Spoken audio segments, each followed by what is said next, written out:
جو روزہ رکھنے کے بعد بھی ایسے ہیں جیسے بھوکے ہی ہیں. ایسے 4 ہیں جن کی اللہ تبارک و تعالیٰ کو بھوکا رہنا بھی پسند نہیں آیا. ایسے 4 ہیں جو روزہ رکھ کے بھی سجدہ کرتے ہیں، خدا کو وہ سجدہ قبول نہیں ہے. ایسے 4 ہیں جو لوگوں کو صدقہ خیرات بانٹتے پھر رہے ہیں، پھر بھی ان کی یہ ادا اللہ کو بھا نہیں رہی. کون ہے بھائی وہ 4 لوگ؟ مردوں میں بھی ہیں، عورتوں میں بھی ہیں. ان 4 میں سے پہلے تلاش کر لیں کہیں اللہ معاف فرمائے کہ ہم میں سے کوئی شامل تو نہیں. اگر ہماری گنتی ان 4 لوگوں میں ہوتی ہے تو اس کا مطلب ابھی ہم خسارے میں ہیں، ابھی ہم نقصان میں ہیں، ابھی ہم پریشانی میں ہیں. کون ہے وہ 4 لوگ؟ آیا کہ سب سے پہلے رمضان کے اندر اس بندے کی مغفرت نہیں ہوگی، اللہ تعالیٰ اس کی دعا قبول نہیں فرمائیں گے. جو بندہ شراب کا عادی ہو جائے اور رمضان کے اندر بھی شراب پینی بند نہ کرے تو اس کی مغفرت نہیں ہوگی. اب سارے کہنے گے شکر ہے بھائی ہم تو ان میں ہیں نہیں اکثریت. چلو ایک منزل تو پار ہوئی کہ وہ تو شرابی تو معاشرے میں بہت کم ہوتے ہیں.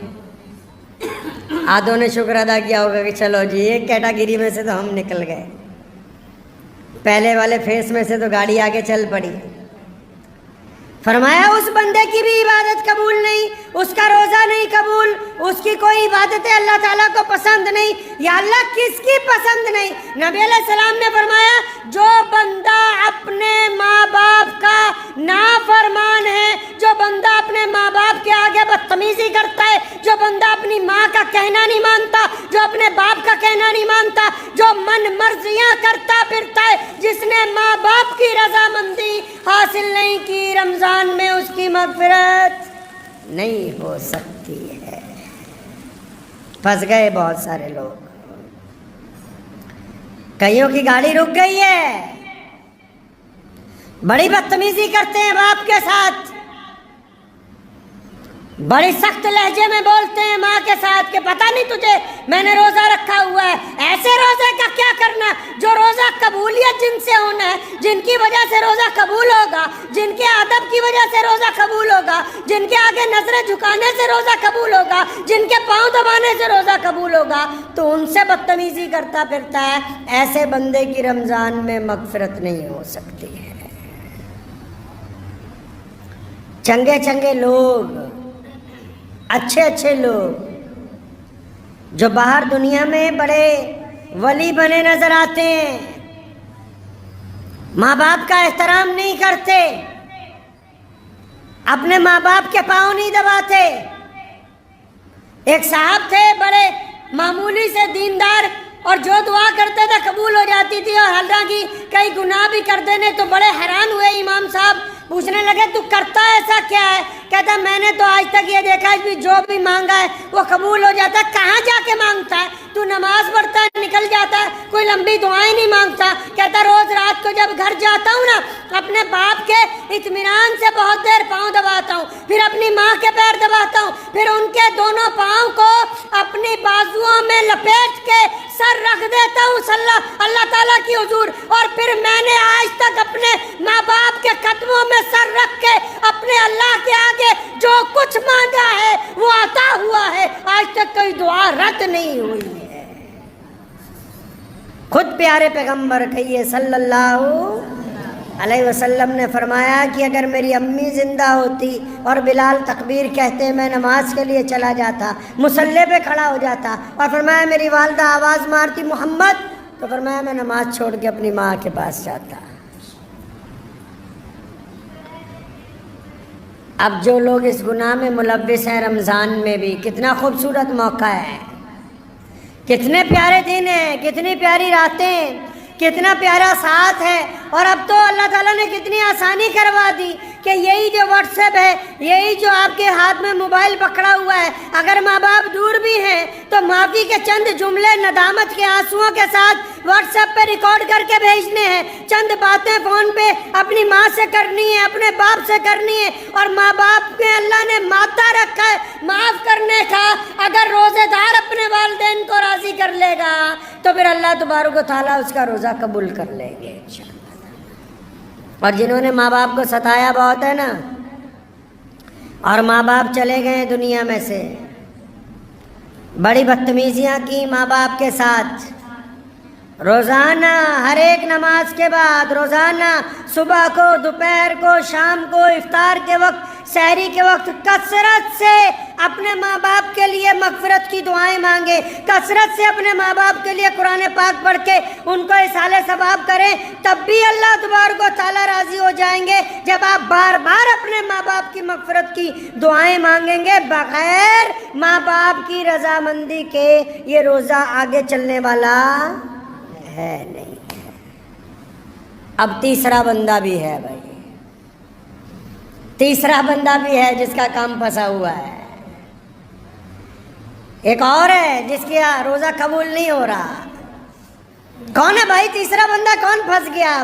اب تیسرا بندہ وہ ہے جو رشتہ داریوں میں دراڑ ڈالتا ہے, جو صبح شام رشتہ داریاں توڑتا ہے, جو رشتہ داروں کو دھمکیاں دیتا ہے, جو قطع رحمی کرتا ہے, جن کو اللہ اور اس کے رسول صلی اللہ علیہ وسلم نے آپ کے قرابت دار بنایا ہو. صبح شام صرف انہی کی برائیاں, صبح شام ایک رشتہ دار کو دوسرے رشتہ دار سے لڑاتا ہے, صبح شام اپنے پاس سے ایک خواب بناتا ہے کہ وہ رشتہ دار میرے خلاف ایسا کر رہا ہوگا, پھر دوسرے کو بتاتا ہے کہ اس کے خلاف یہ کرو.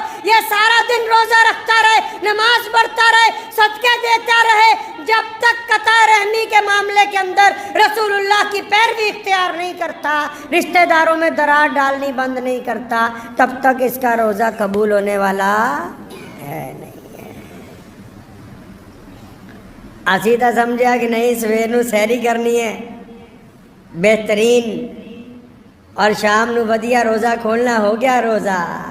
بڑی مشکل ہے ڈگر پن گھٹ کی, اتنا آسان بھی نہیں ہے مسلمان ہونا. اعلیٰ ترین قوم ہے دنیا کی, اسلام آج دنیا کا سب سے بڑا مذہب ہے. کائنات میں اللہ تعالیٰ نے سب سے زیادہ عزتیں, طاقتیں, دولت, روئے زمین کے خطے, سب کچھ اس قوم کو عطا فرمایا. ایسے ہی نہیں عطا فرمایا, اللہ تعالیٰ نے اپنے پیارے نبی حضرت محمد رسول اللہ کو صاحب خلق عظیم بنایا. قرآن نے کہا کہ یا رسول اللہ آپ اخلاق میں سب سے اعلیٰ ہیں, اور پھر رسول اللہ نے اپنے اخلاق کو بانٹا پوری کائنات کے اندر. یہ امت اعلیٰ ترین امت اس لیے بنی کیونکہ ان کا کردار سب سے اعلیٰ ہے, اس لیے اللہ تبارک و تعالیٰ نے ان کو پسند فرمایا ہے. چوتھا بندہ بھی ہے,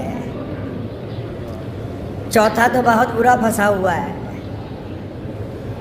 کئیوں کی گاڑی وہیں رکی ہوئی ہے. چوتھا بھی ہے جس کا روزہ خراب ہو رہا ہے, جس کے روزے کے اندر خرابی ہے, جس کی مغفرت کا فیصلہ نہیں ہونے والا, جس کے سجدے قبول نہیں ہو رہے. چوتھا کون ہے یا اللہ؟ اللہ کے نبی صلی اللہ علیہ وسلم بتاتے ہیں چوتھا کون ہے یا رسول اللہ؟ کون ہے ایسا بندہ؟ ایک تو ماں باپ کا نافرمان ہے, ایک رشتہ داریاں توڑنے والا بھی ہے, قطع رحمی کرنے والا بھی ہے, شراب پینے والا بھی ہے. اب یہ چوتھا کون پھنس گیا؟ اچھے اچھے نمازی ہیں جو اس میں شامل ہیں. فرمایا چوتھا بندہ وہ ہے جو اپنے دل کے اندر دوسروں کے لیے بغض رکھتا ہے, نفرت رکھتا ہے, کینہ رکھتا ہے, دوسروں کے لیے بلا وجہ نفرت دل میں رکھتا ہے. اب یہ نفرت رکھ کے سجدہ کر رہا ہے. اگر میری جیب میں, عام مثال دے رہا ہوں میں, یہ کوئی قرآن حدیث میں نہیں ہے, اگر میری اوپر والی جیب میں پیسے ہوں, زیادہ سجدہ کروں گا گر جائیں گے. اگر اوپر والی جیب میں نعوذ باللہ کوئی نشے کی چیز ہو تو سجدہ کروں گا, وہی گرے نا نیچے. کیا ہے اس دل کے اندر جو سجدہ کرتے ہو؟ فرمایا بغض رکھتے ہو دوسروں سے. دونوں صورتوں میں چغلی کو